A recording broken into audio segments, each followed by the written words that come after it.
Good day, mindsetters. Today we'll be looking at a revision, that is revision for macroeconomics. What I want to outline before we go any further is that your teachers all over South Africa have fought very hard for you to have 2 papers instead of 1.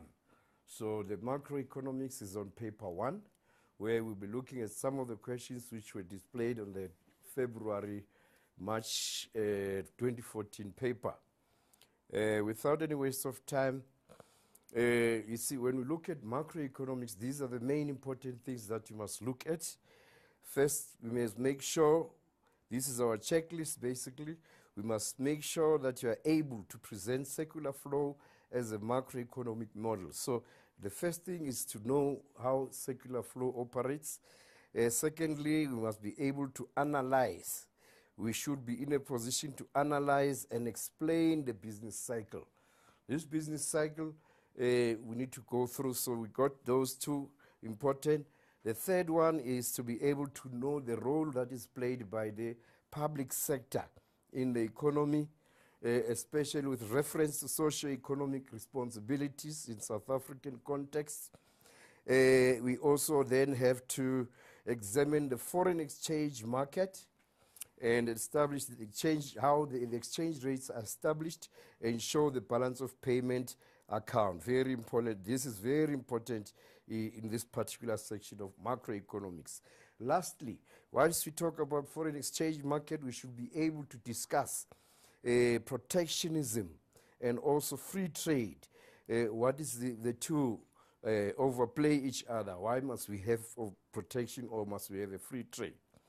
If we look then on the next page, we have the exam question, the actual exam questions which were adapted from the March 2014 NSC question paper. The first question that we have there, it says, choose the correct word from those given in brackets. I'm not going to waste more time here. These, we call them the lower order questions because they don't need a lot of thinking from your part.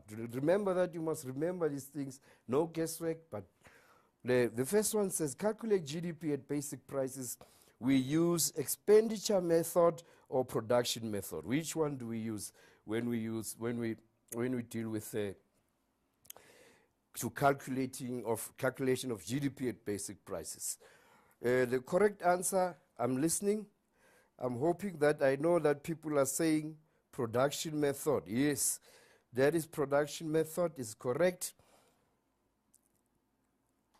Maybe whilst we are there, we need also to maybe show the answer there whilst we are going through it, but the answer will be in the next page. Okay, let's continue.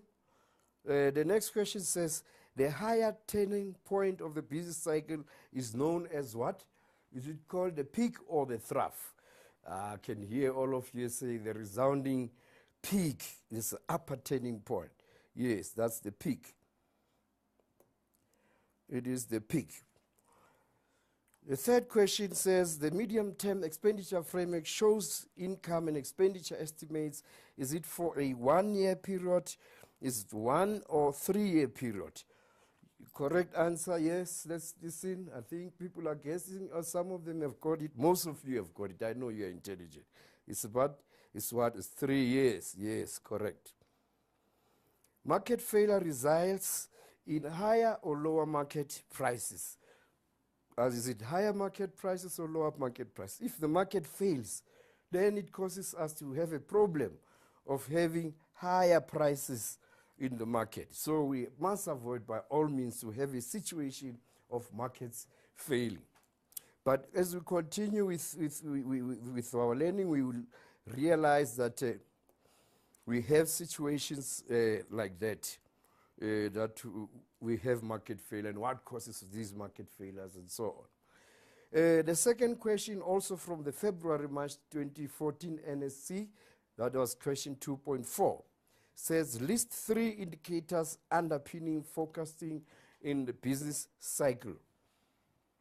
3 indicators underpinning forecasting in the business cycle. I can hear it, yes. Yes, I can hear it. Let us see what is the correct answer. These are what? leading indicators, lagging indicators, coincident indicators. I don't want to say much about the length, aptitude, trend, extrapolation, and moving averages, as in some textbooks they put it like that. But the three indicators that are well known is what? Leading indicators, lagging indicators, and the leading indicators being the indicators that happen before the business cycle kicks off.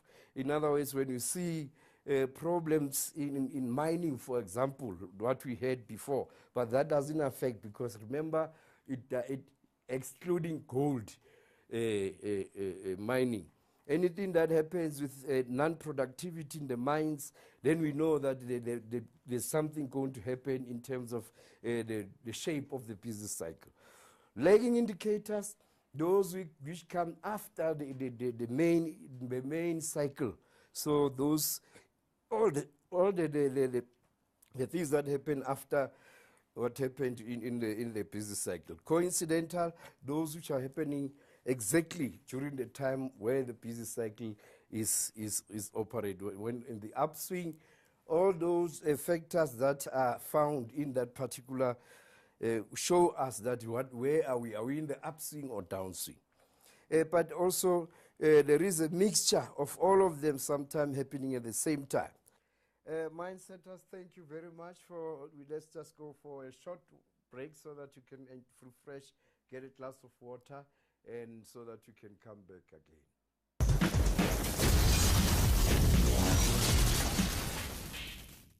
Mindsetters, we are back again from the ad break.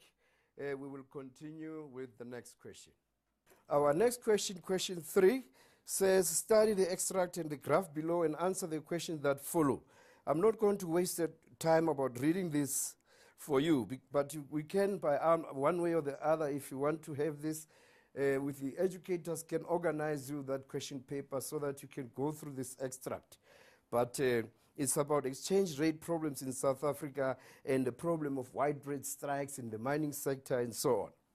I'm not going to waste time. We've got very limited time going on. We also have there a graph which shows us the movement of the how our exchange rate has been dramatically moving up and down from July 2010. From July 2010, we can see it was going down, ranging from somewhere in the region of 7.90 to a US dollar, and it went by 2010, it was right at the mark of 6.50. The lowest ever was noticeable here in April 2011. But since then, from December the following year, 2011, it started performing badly. In other words, the rand lost value as we move on through the years until September 25th, where we're in the 8.66 mark. I know that you are asking yourself now, where are we in terms of the rand-dollar exchange? That is your homework. Please go through and check.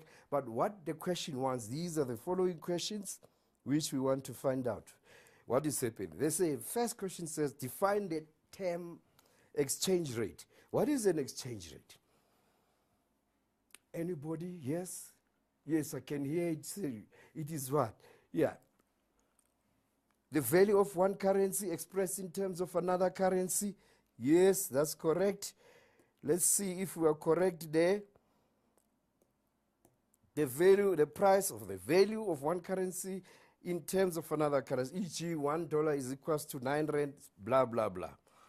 You see, this question just says, it's just answering. You don't have to think, but you'd never know if you don't know how these currencies are determined. So it's important.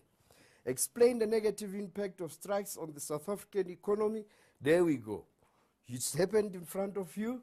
We have heard what has been happening in terms of exports, production of gold. We have seen what has been happening, and you can tell any story that you like, as long as the story is very relevant. But let us hear what the examiner wants us to be able to think around.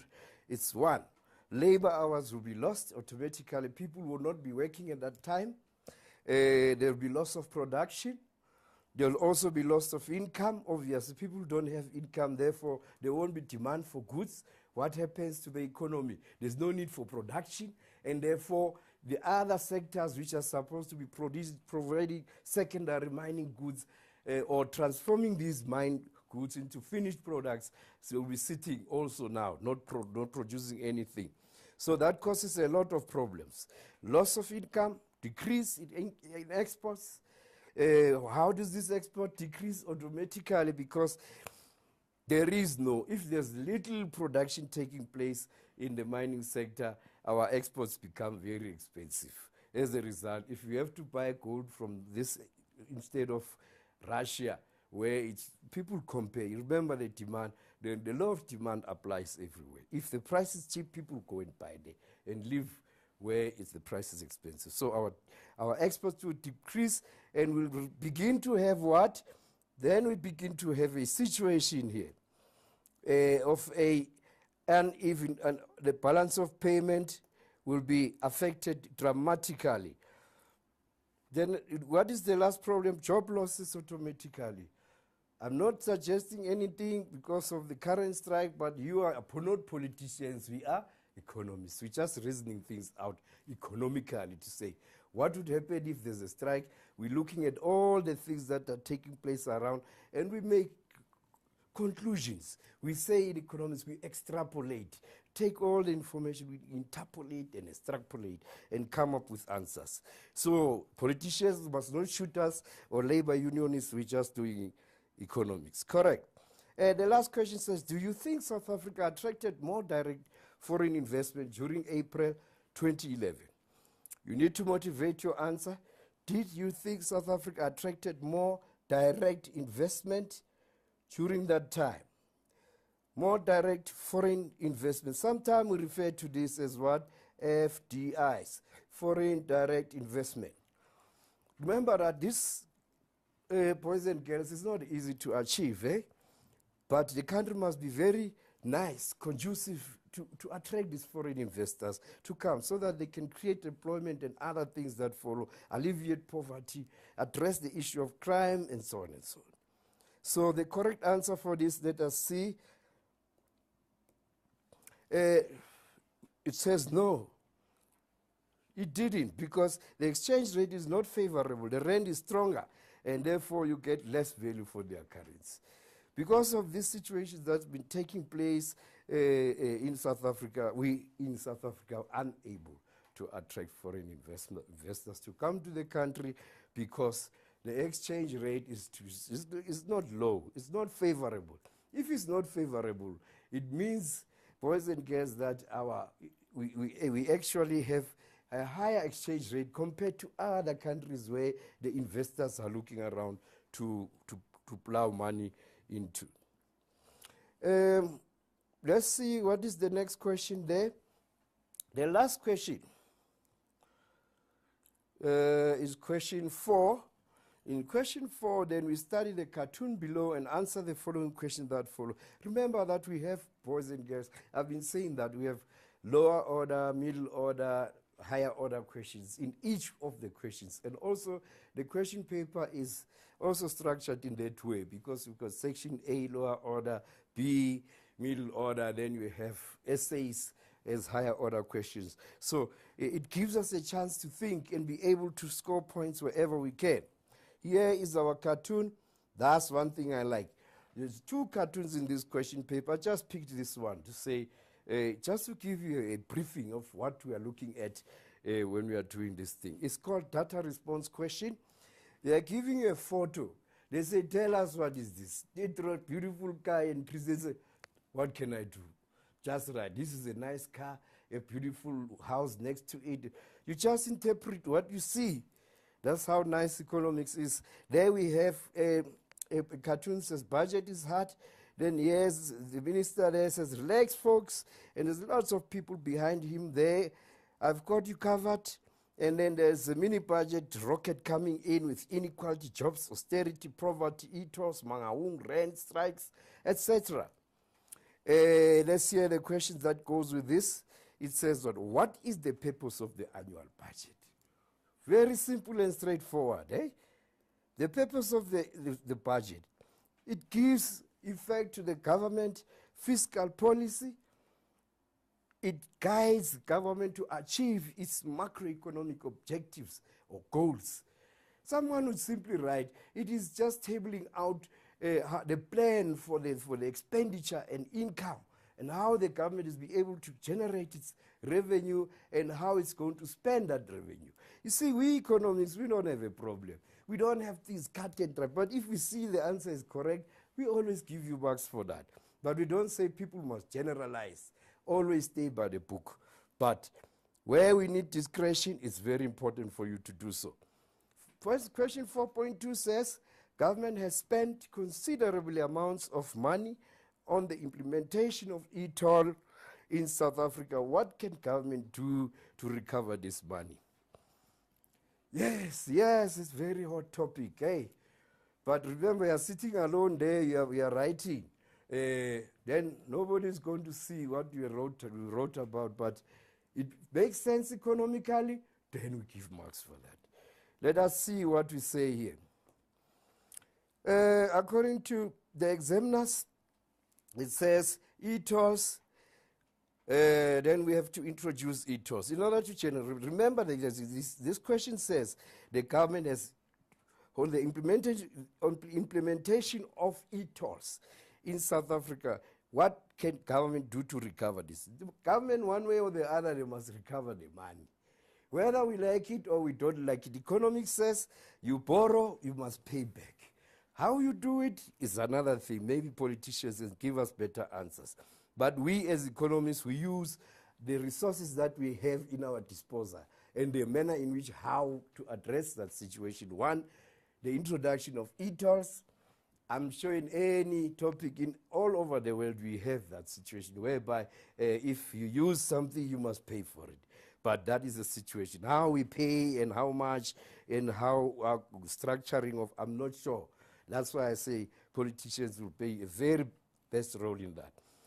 Increase in license fees, portion of road accidents funds, increase in road funds, increase in fuel levies. This is not limited to boys and girls that. Like I say, if you come up with ways that would help us to be able to understand how the government can pay back, recover the monies that it spent when it did this e-toll. Some of the money was borrowed elsewhere. What can employers do to reduce the negative impact of strikes on production? One, what can employers do to reduce the negative impact of strikes on production? Offer wage increase. Simple. That one is triple and straightforward. I'm sure if in whatever mine, which was involved recently, if that offer was given 4 months ago, they've long gone there back, because this is what they want to do in order to reduce the negative impact of strikes on production. Wage increase, better working conditions, better services, promotions, and others which may be relevant. Question 4.4 says, do you think that the Minister of Finance can stop the rocket that is heading his way? Yes, the rocket. Remember our picture there. There is the rocket. Its heading is in direction. If you look at the size of the how huge that rocket is. That is very big, that rocket. It's coming to the Minister of Finance. And the minister only has this small shield there. Will he be able to protect all these people with this little shield? He keeps saying, okay, fine, relax, folks. Everything is all right. Everything is well handled.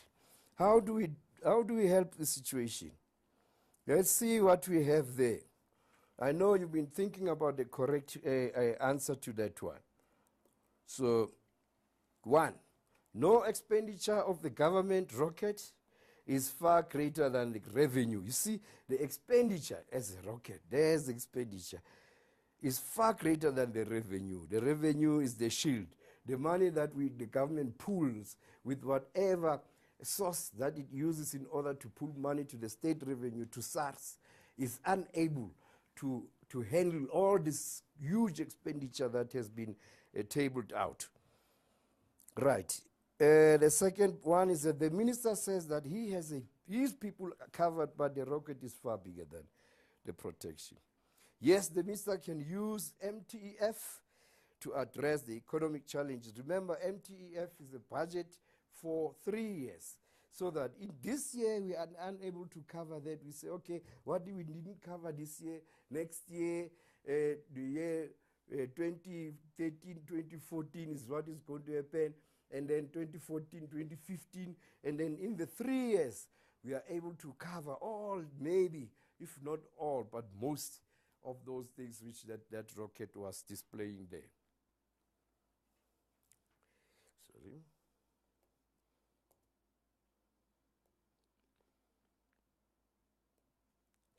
Okay, we go to the next question.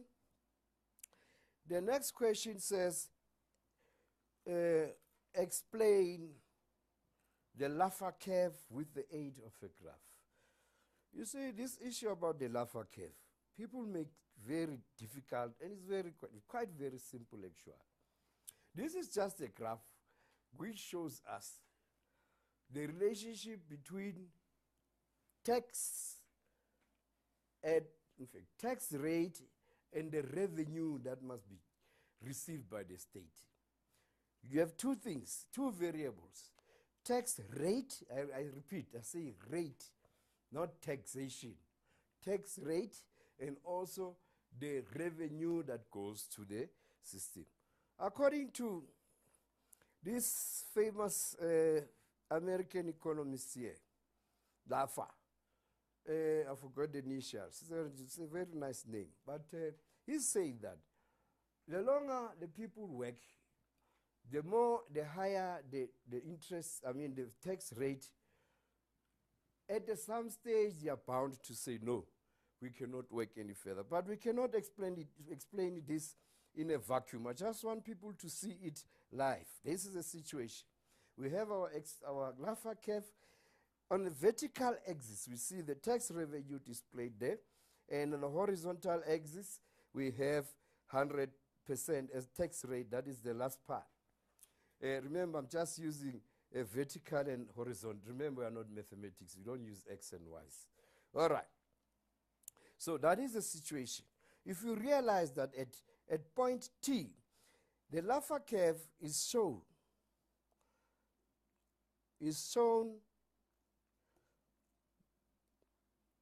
shown by a vertical, in fact, the upward rising curve,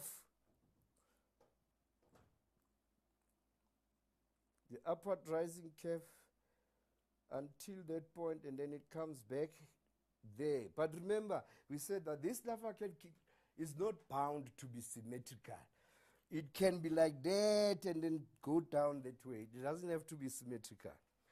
At that point, T shows that that's the upper point of the... Now, what happens is at revenue 2, at tax rate 2, the revenue generated will be R1. And if the tax rate keeps on increasing, this shows the increasing tax rate, is the tax. If it keeps on increasing, if it goes, for example, to T, I'll say T0, what is going to happen? We'll have R0. But if it reaches T, that is the apex, where after, when we increase this tax from T, say to TP, not Teddy Pendergrass, to TP, we realize that this shows that there's less that is going to the government coffers in the form of revenue, RP. So until a situation where when we reach 100% tax, obviously zero will be collected by the state. It means that the people will be patient. We are patient.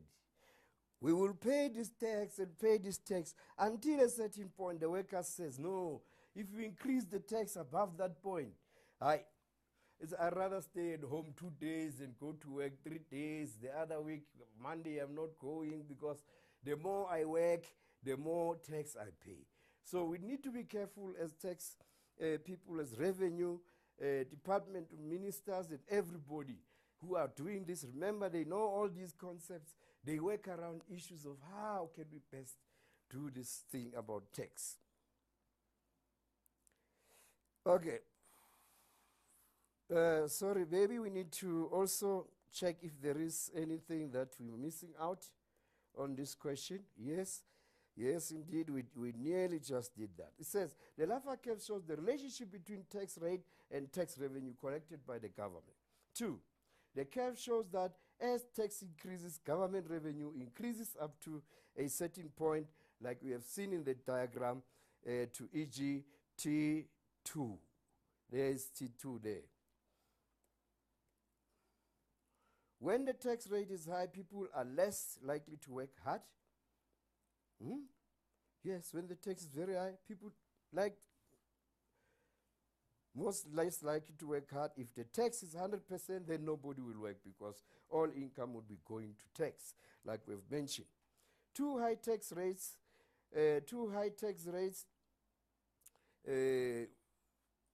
would what? Would lead to tax evasion. These are two important concepts again.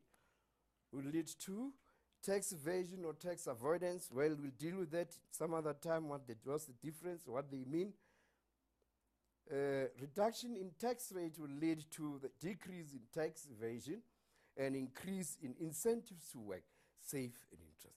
If taxes are reduced, remember our government have been so dynamic with this issue of tax over these years. They've been trying to be very cool. In fact, the income tax has been declining over the years to encourage people to start working more, and the government sit around and look around and how best the collection, how best, and it has been clear that actually the government is actually collecting more. The revenue, the SARS is collecting more tax because less people are running away from tax and finding tricks of not paying it. So the lesser the tax, the more obedient the people become in terms of payment, saving, and investment. If tax is zero, no government revenue will be due. Again, we cannot say, okay, everybody, hey, happy South Africa, new democracy, go and work and just enjoy your money, no tax. And then what about the public goods, education, health, and so on that has to be financed, poverty reduction, and other things. So there is no way that the country may not have tax. So once we do, we must strike a balance between the two. Not too high, not too less, not too little. Economists use this to qualify a reduction in the level of income tax. The apex of the curve, right to the top, shows that the tax where the government revenue can be maximized. It just shows you there that you cannot go any more higher than that. In other words, we cannot decide to go higher than that because then we are going to have a dire situation. Right. Okay. The last one is that this point can vary from country to country. Laffer curve may not always be symmetrical, like I say. Something symmetrical means this side is the same as this side. The left is the same as the right. If you look at the picture, everything which is on the left-hand side is on the right-hand side. So it's not the same all the time. The left might differ from the right, and so on. Evidence suggests that tax rate in most countries are below T. In most countries, it is suggested that it is, then is what? Always below T, below this point here, so that people can start working. Because if it goes beyond that point, then it's a big problem. Well, thank you, learners. We just came to the end of question 5. We'll just take a little break so that we come back and discuss question 6. Thank you.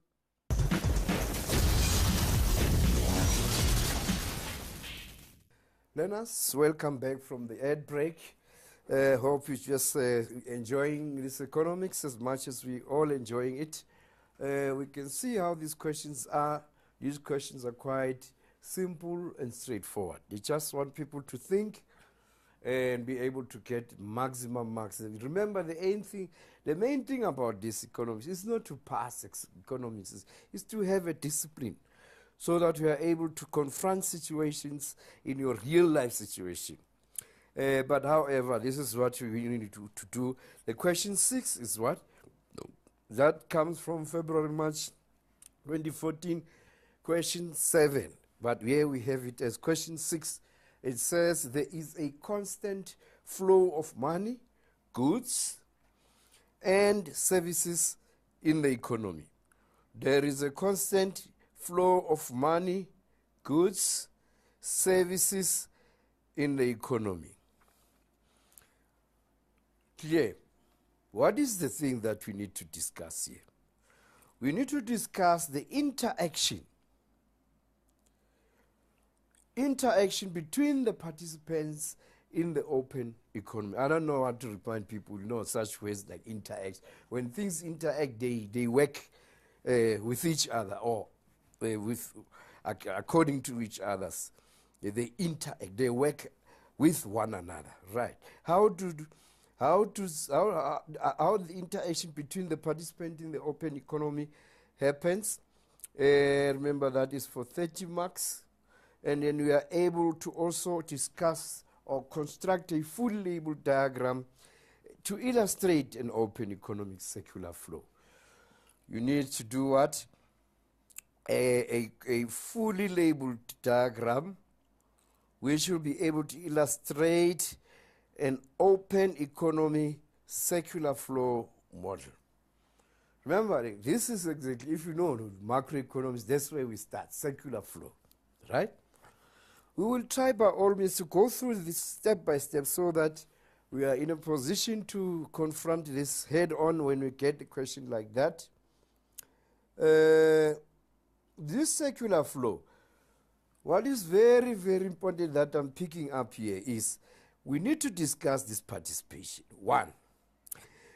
One important way that we pick up, you're talking in terms of open economy. Yes. 2, we must be able to construct a fully labeled diagram about this. So you've got marks for the diagram and you've got marks allocated for the discussion. Boys and girls, it has been said over and over again, please remember that when we do these essays in economics, you need to have a structured, we call it a structured essay. You don't just write, wrap in the whole paper and say, okay, they'll pick up the points themselves. Because you might lose a lot of marks because of that. What is very important is people must start structuring this. You've got your topic on top, followed by what? Your introduction.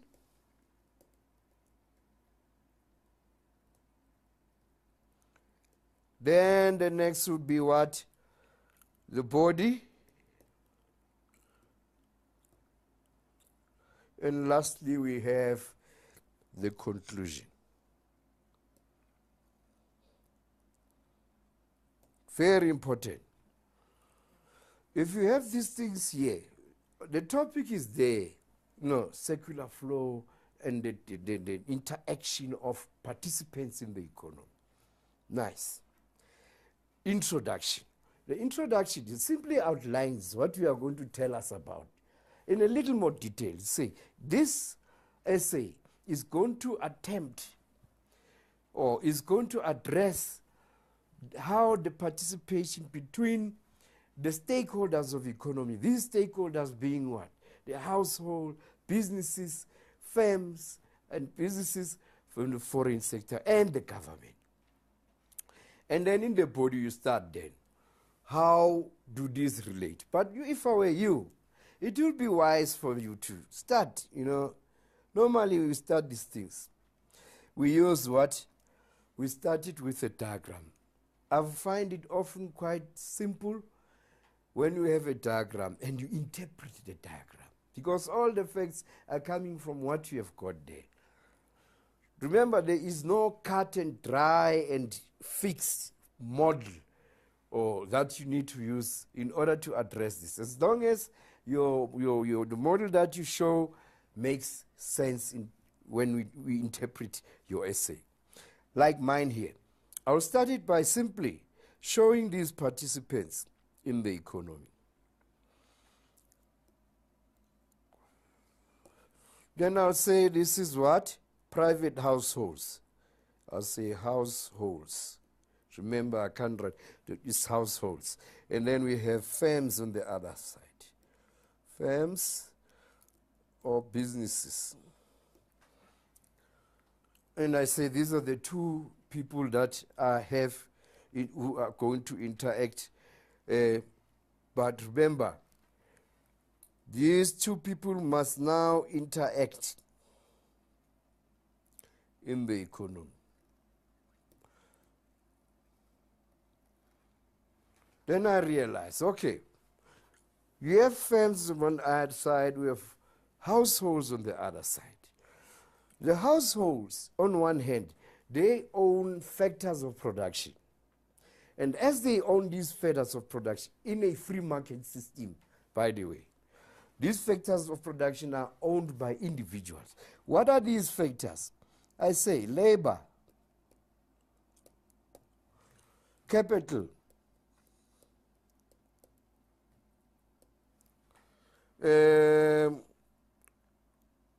entrepreneurship,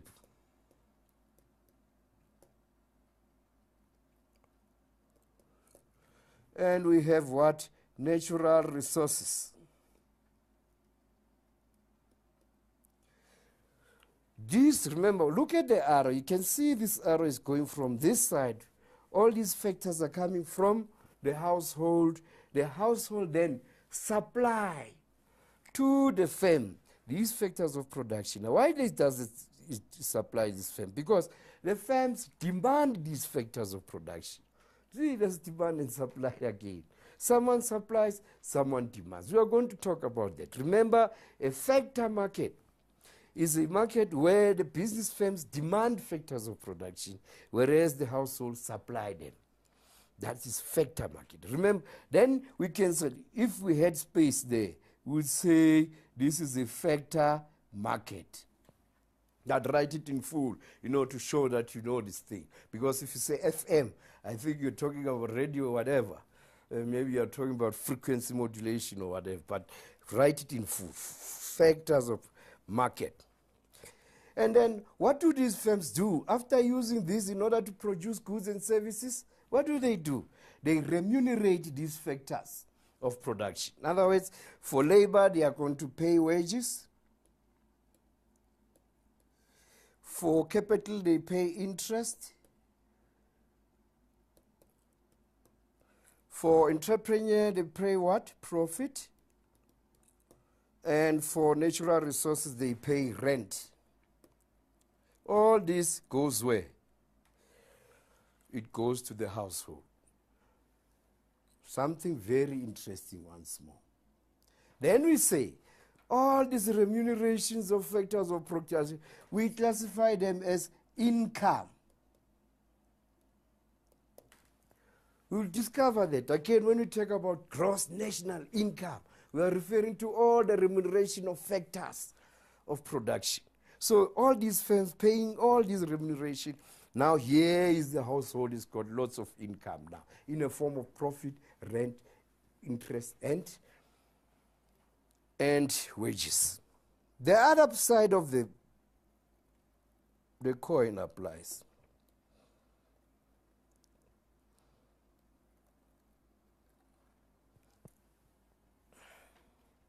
I was trying to make this as more as secular as possible so that people have a picture of a circle.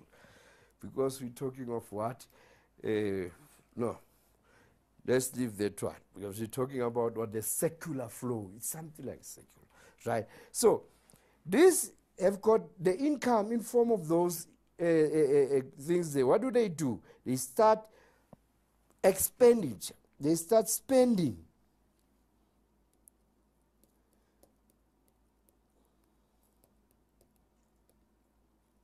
They start spending this income by purchasing goods and services.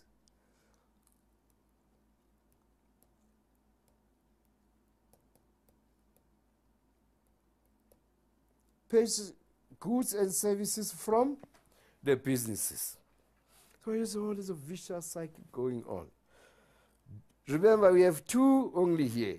We have not spoken about others because we said, boys and girls, we are talking in terms of an open economy. I didn't want to ask you that question earlier, but I took it, at your level, you must be very well educated for that question.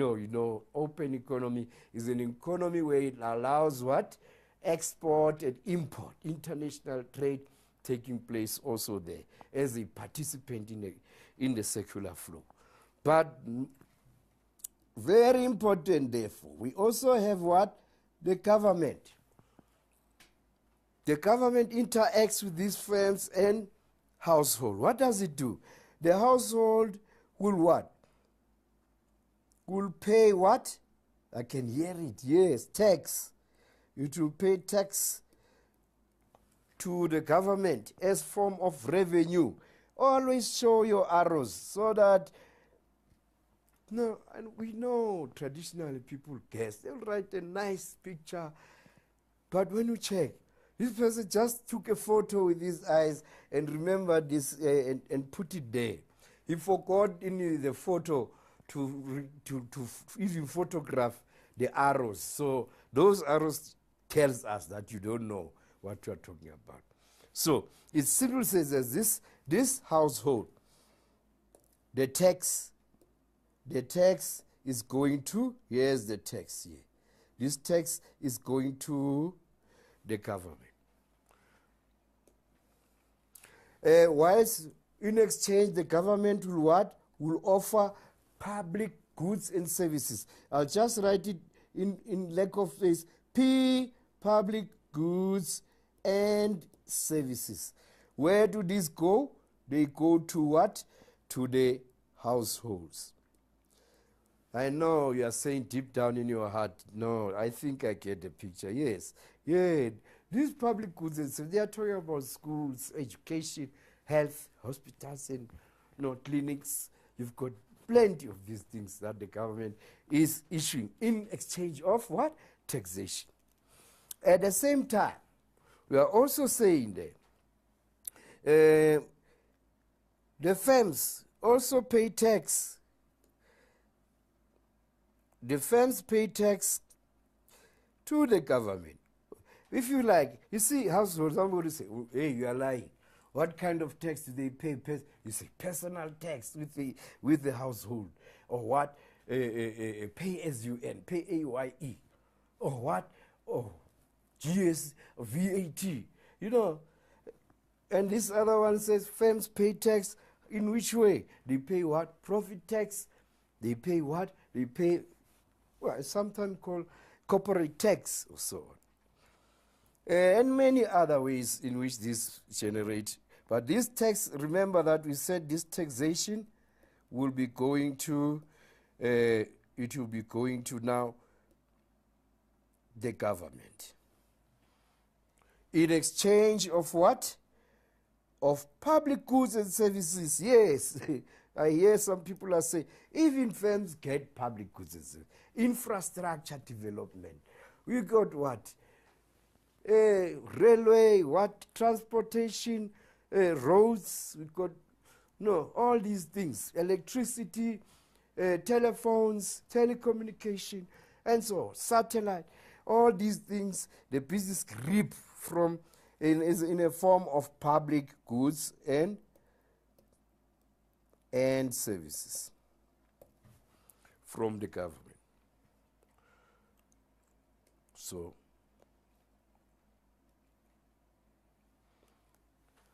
you got one thing left now. I remember again, I can hear you say, oh, I wonder what is it going to say now? Because it's quiet. He's been talking about open economy, but this economy of his is still closed. There's no foreign sector. How does the foreign sector come in this equation? It is very simple. I'll just put the foreign sector right at the bottom there. Let's also choose color for the foreign sector.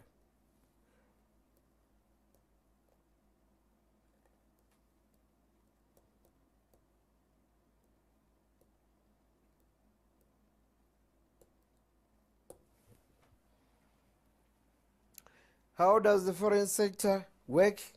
It's simple. We have people as individuals, as household, who are purchasing, right? We are purchasing.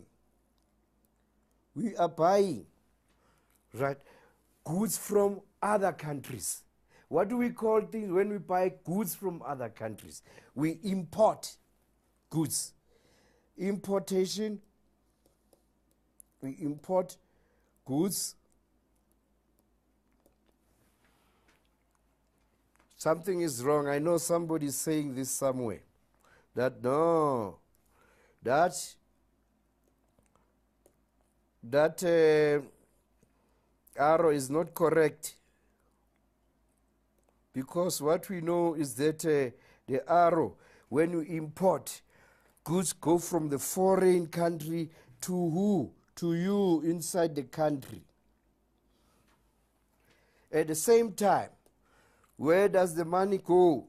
The money goes out of the country to the foreign sector. In exchange of what? Expenditure. What do we call this word? We call it what? Import expenditure. Yeah. Import expenditure.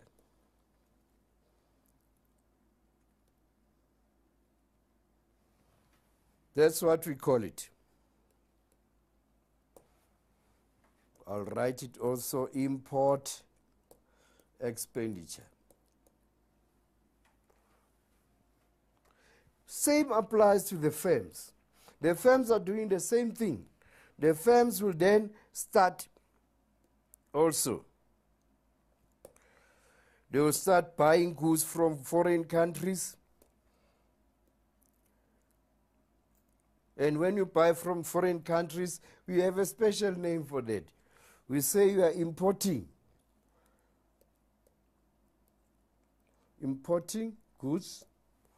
But you see, with firms it's even obvious because we purchase investment goods, capital goods, big machineries that we use in order to produce certain things, we import.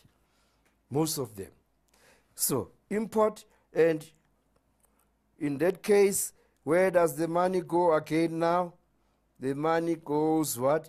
Then we call it also import expenditure.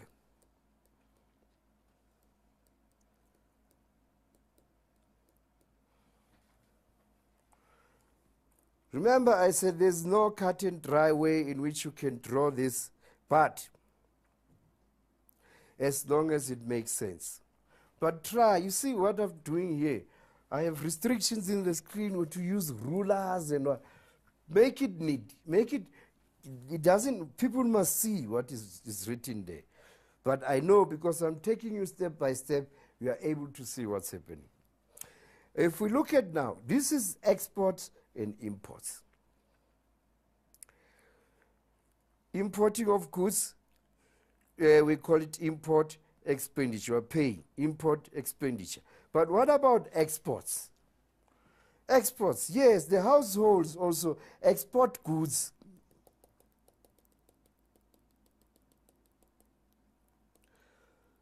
Some households, but mostly we see this situation operating with what? With firms. The firms are exporting goods. Well, then we call it what? Export. We got export revenue. It's export revenue. Money that is coming to the country from other countries. For avoiding confusion, I'm going to leave it at that. I want to talk about this form of export happening there. Because we know look, there's households. But as soon as the household starts a business, it's something else. We call it what? Overjust. It's a business. It falls in another sector, the firm. So let's leave that one. Because it doesn't have to be symmetrical. Right.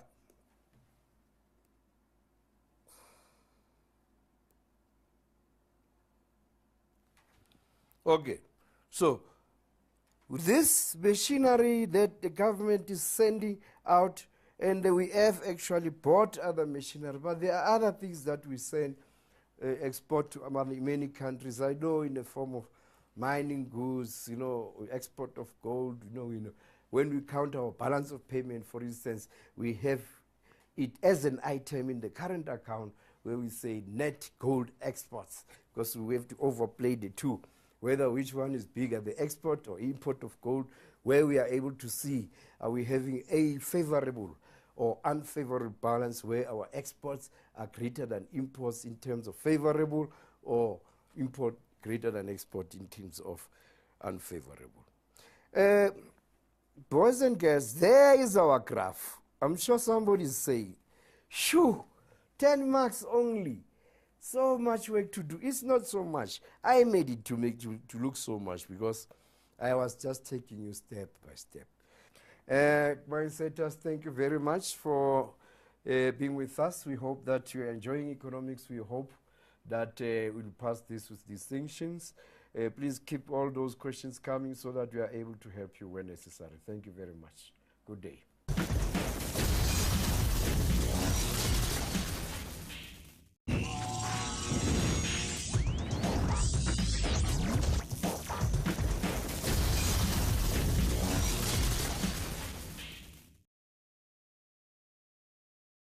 Good day, Mindsetters.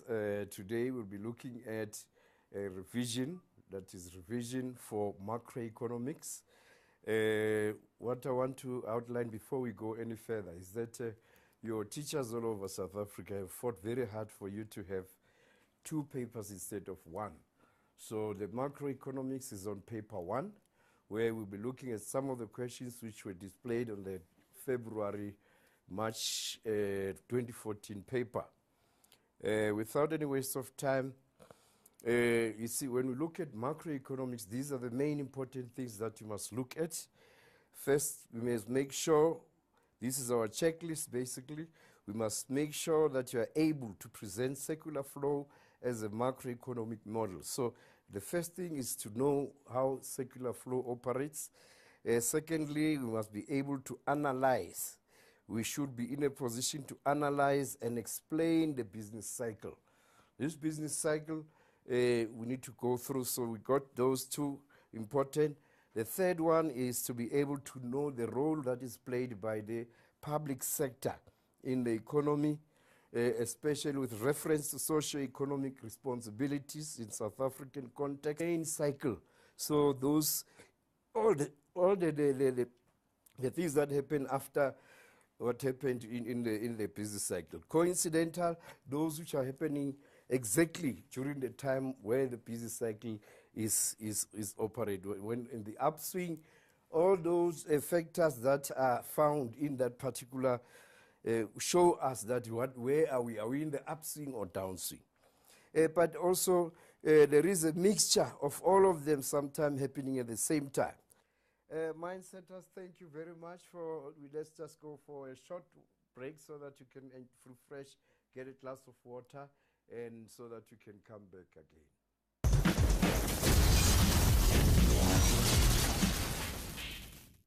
Mindsetters, we are back again from the ad break. We will continue with the next question. Our next question, question 3, says study the extract and the graph below and answer the questions that follow. I'm not going to waste the time about reading this for you, but we can, by one way or the other, if you want to have this, with the educators can organize you that question paper so that you can go through this extract. But it's about exchange rate problems in South Africa and the problem of widespread strikes in the mining sector and so on. I'm not going to waste time. We've got very limited time going on. We also have there a graph which shows us the movement of the how is correct. Maybe whilst we are there, we need also to maybe show the answer there whilst we are going through it, but the answer will be in the next page. Okay, let's continue. The next question says, the higher turning point of the business cycle is known as what? Is it called the peak or the trough? I can hear all of you say the resounding peak is the upper turning point. Yes, that's the peak. It is the peak. The third question says the medium-term expenditure framework shows income and expenditure estimates. Is it for a 1-year period? Is it 1 or 3-year period? Correct answer, yes. Let's listen. I think people are guessing, or some of them have got it. Most of you have got it. I know you're intelligent. It's 3 years. Yes, correct. Market failure results in higher or lower market prices. Is it higher market prices or lower market prices? If the market fails, then it causes us to have a problem of having higher prices in the market. So we must avoid by all means to have a situation of markets failing. But as we continue with our learning, we will realize that we have situations like that, we have market failure and what causes these market failures and so on. The second question, also from the February-March 2014 NSC, that was question 2.4, says list 3 indicators underpinning forecasting in the business cycle. 3 indicators underpinning forecasting in the business cycle. I can hear it, yes. Yes, I can hear it. Let us see what is the correct answer. These are what? Leading indicators, lagging indicators, coincident indicators. I don't want to say much about the length, aptitude, trend, extrapolation, and moving averages, as in some textbooks they put it like that. But the 3 indicators that are well known is what? Leading indicators, lagging indicators, and the leading indicators being the indicators that happen before the business cycle kicks off. In other words, when you see problems in mining, for example, what we had before, but that doesn't affect, because remember, it excluding gold mining. Anything that happens with non-productivity in the mines, then we know that there's something going to happen in terms of the shape of the business cycle. Lagging indicators, those which come after the main. We also then have to examine the foreign exchange market and establish the exchange, how the exchange rates are established, and show the balance of payment account. Very important. This is very important in this particular section of macroeconomics. Lastly, once we talk about foreign exchange market, we should be able to discuss protectionism and also free trade. What is the two overplay each other? Why must we have protection, or must we have a free trade? If we look then on the next page, we have the exam question, the actual exam questions which were adapted from the March 2014 NSC question paper. The first question that we have there, it says, choose the correct word from those given in brackets. I'm not going to waste more time here. These, we call them the lower order questions, because they don't need a lot of thinking from your part. Remember that you must remember these things, no guesswork. But the first one says, calculate GDP at basic prices. We use expenditure method or production method. Which one do we use when we deal with calculation of GDP at basic prices? The correct answer, I'm listening. I'm hoping that I know that people are saying production method. Yes, that is production method.